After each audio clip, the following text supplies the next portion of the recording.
ভাৰতৰ এজোপা গছে বৰ্তমান আমেৰিকাত সৃষ্টি কৰিছে আলোড়নৰ। ভাৰতীয় এজোপা বিশেষ উদ্ভিদে আমেৰিকাত দূৰ কৰিব পেট্ৰলৰ নাটনি। শুনি হয়তো আচৰিত লাগিছে নিশ্চয়।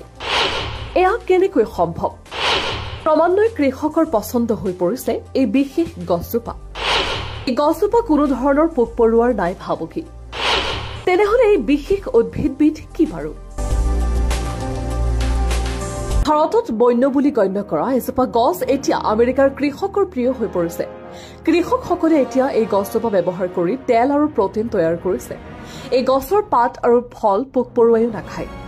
এই বিশেষ উদ্ভিদজোপাৰ নাম হৈছে পংগামিয়া। ভাৰতৰ এজোপা প্ৰাচীন গছ এতিয়া ফ্লৰিডাত ফুলি উঠিছে, যিয়ে বহনক্ষম কৃষি আৰু নৱীকৰণযোগ্য শক্তিৰ আশাৰ সঞ্চাৰ কৰিছে। ফ্লৰিডাৰ সমৃদ্ধিশালী চাইট্ৰাছ উদ্যোগটো চাইট্ৰাছ কেংকাৰৰ দৰে ৰোগে ধ্বংস কৰি পেলাইছে। কমলা আৰু নেমুৰ দৰে ফলৰ বাবে চাইট্ৰাছ শব্দটো ব্যৱহাৰ কৰা হয়। ফলমূল আৰু পাতত দাগ দেখা দিয়াটোৱেই হৈছে চাইট্ৰাছ কেংকাৰ। এই কাৰণতে কৃষকসকলে এতিয়া পংগামিয়া গছ ৰোপণ কৰিছে। ই এক অতি জলবায়ুৰ স্থিতিস্থাপক গছ। ইয়াৰ দ্বাৰা উদ্ভিদ ভিত্তিক প্ৰটিন আৰু বহনক্ষম জৈৱ ইন্ধন উৎপাদনৰ সম্ভাৱনা আছে। বছৰ বছৰ ধৰি পংগামিয়াক ছায়া গছ হিচাপে ব্যৱহাৰ কৰা হৈছে। ইয়াৰ সৰু সৰু বাদামী ৰঙৰ গুটিবোৰ ইমানেই তিতা যে বনৰীয়া গাহৰিবোৰেও খাব নোৱাৰে। কিন্তু কমলা আৰু আঙুৰৰ গছৰ দৰে পংগামিয়া গছৰ বিশেষ গুৰুত্বৰ প্ৰয়োজন নহয়। পংগামিয়া গছতো সাৰ বা কীটনাশকৰ প্ৰয়োজন নাই। শুকান বা বৰষুণৰ পৰিস্থিতিত ইহঁতে লাভৱান হয় আৰু ইহঁতৰ গুটিবোৰ চপোৱাৰ বাবে শ্ৰমিকৰ দলৰ প্ৰয়োজন নহয়। যেতিয়া ইহঁত চপোৱাৰ বাবে সাজু হয়, তেতিয়া এটা মেচিনে কেৱল ডালৰ পৰা সৰু সৰু গুটিবোৰ জোকাৰি ভাঙি পেলায়। 2010 চনত নবীন চিক্কাই প্ৰতিষ্ঠা কৰা ছান ফ্ৰান্সিস্কোস্থিত কোম্পানী টেৰভিভাই বীনৰ তিতা সোৱাদ আঁতৰাবলৈ ভাৰতৰ এজোপা গছে বৰ্তমান আমেৰিকাত সৃষ্টি কৰিছে আলোড়নৰ। ভাৰতীয় এজোপা বিশেষ উদ্ভিদে আমেৰিকাত দূৰ কৰিব পেট্ৰলৰ নাটনি।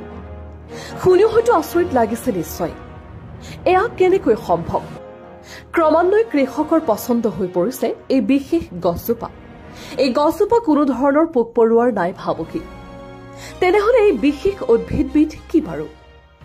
ভাৰতত বন্য বুলি গণ্য কৰা এজোপা গছ এতিয়া আমেৰিকাৰ কৃষকৰ প্ৰিয় হৈ পৰিছে।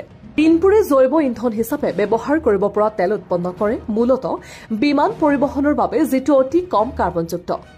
এডৱাৰ্ডে কোৱা অনুসৰি বনৰীয়া গছক পোহনীয়া কৰাটো সহজ নহয়। ইয়াৰ বাবে আমাৰ হাতত কোনো কিতাপ নাছিল।